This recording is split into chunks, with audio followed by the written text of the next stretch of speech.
Bonjour et bienvenue sur Isobourse. Vendredi 23 février 2024, l'indice CAC 40 a terminé la semaine sur une hausse hebdomadaire de 2,56% à 7 966 points, au plus haut de son histoire, portant son gain à 5,61% depuis le début d'année 2024.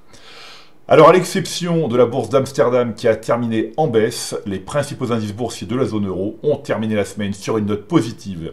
La plus forte hausse hebdomadaire est revenue au principal indice de la bourse de Milan, le FTSE MIB, avec un gain de 3,05%.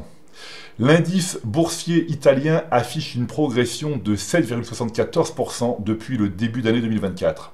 Le FTSE MIB évolue au sein d'une tendance haussière à moyen terme depuis le croisement haussier des courbes de pression isobourse 5 et 20 mois validé en janvier 2023. En rappel, l'indice de la bourse de Milan a affiché la meilleure performance de la zone euro en 2023 avec un gain annuel de 28%. L'indice phare de la bourse de Paris, le CAC 40, s'est approché un peu plus des 8000 points cette semaine. Il évolue dans une tendance haussière à moyen terme, confirmée par le croisement haussier des courbes de pression isobourse 5 et 20 mois, validé en janvier 2024. Pour les traders et investisseurs à très court terme, l'unité de temps quotidienne montre que la courbe de pression isobourse 5 jours du CAC 40 évolue toujours au-dessus de la courbe 20 jours depuis la séance du 24 janvier 2024. Quant à l'indice boursier de la première économie de l'Union européenne, l'indice DAX allemand, il affiche une progression de 4% depuis le début d'année 2023. Le principal indice de la bourse de Francfort évolue au sein d'une tendance haussière à moyen terme depuis le croisement haussier des courbes de pression isobourse 5 et 20 mois validé en novembre 2023. Sur le plan des actions maintenant, l'analyse des 200 titres les plus échangés en zone euro montre que la tendance est à la hausse, avec plus de la moitié des grandes actions européennes en tendance favorable à moyen terme.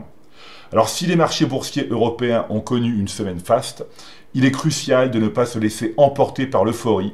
La prudence et la sélectivité restent de mise pour tout investissement. La sélectivité implique de se méfier des valeurs qui affichent une tendance baissière à moyen terme, c'est-à-dire celles dont la recommandation moyen terme est restée à l'écart.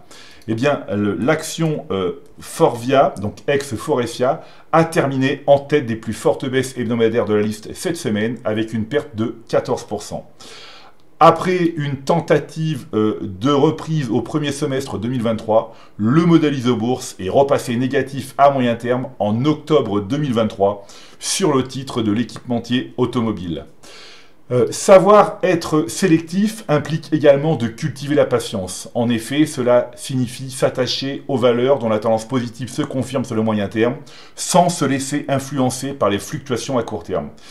C'est le cas des valeurs dont la recommandation à moyen terme est conservée, comme l'action Gerresheimer, cotée sur le DAX, qui a terminé en tête des plus fortes hausses hebdomadaires de la liste cette semaine, avec un gain de 15%.